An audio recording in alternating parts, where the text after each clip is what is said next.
আসসালামু আলাইকুম বন্ধুগণ, কেমন আছেন? আশা করি সবাই ভালোই আছেন।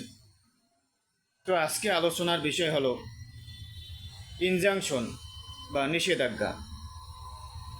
আদালতের নিষেধাজ্ঞা বলতে আমরা কি বুঝি বা নিষেধাজ্ঞা বলতে কি বোঝায়? নিষেধাজ্ঞা কোন ক্ষেত্রে আদালত মঞ্জুর করেন? আদেশ 39, দেওয়ানি আদালত 39 আদেশে অস্থায়ী নিষেধাজ্ঞা অন্তর্বর্তীকালীন আদেশ, যেটাকে বলে নিষেধাজ্ঞা বা ইনজাংশন। আদালত কোনো মোকদ্দমার কোনো পক্ষকে কোনো কাজ করতে বা কাজ থেকে বিরত থাকতে যে আদেশ প্রদান করেন সেটাই হলো নিষেধাজ্ঞামূলক আদেশ। এই নিষেধাজ্ঞা আবার দুই প্রকার: স্থায়ী নিষেধাজ্ঞা এবং অস্থায়ী নিষেধাজ্ঞা। স্থায়ী নিষেধাজ্ঞা পার্মানেন্ট ইনজাংশন।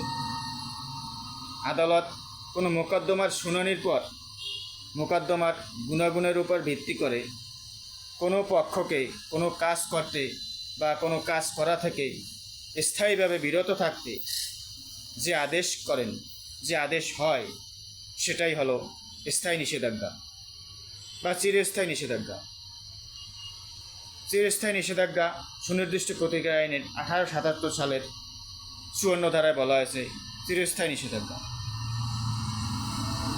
অস্থায়ী নিষেধাজ্ঞা টেম্পোরারি ইনজাংশন। আদালত কোনো মোকদ্দমার কোনো পক্ষকে একটি নির্দিষ্ট সময় পর্যন্ত আদালত কর্তৃক পরবর্তী নির্দেশ না দেওয়া পর্যন্ত কোনো কাজ করতে বা কোনো কাজ করা থেকে বিরত থাকতে যে আদেশ প্রদান করেন সেটাই হলো অস্থায়ী নিষেধাজ্ঞা, টেম্পোরারি ইনজাংশন।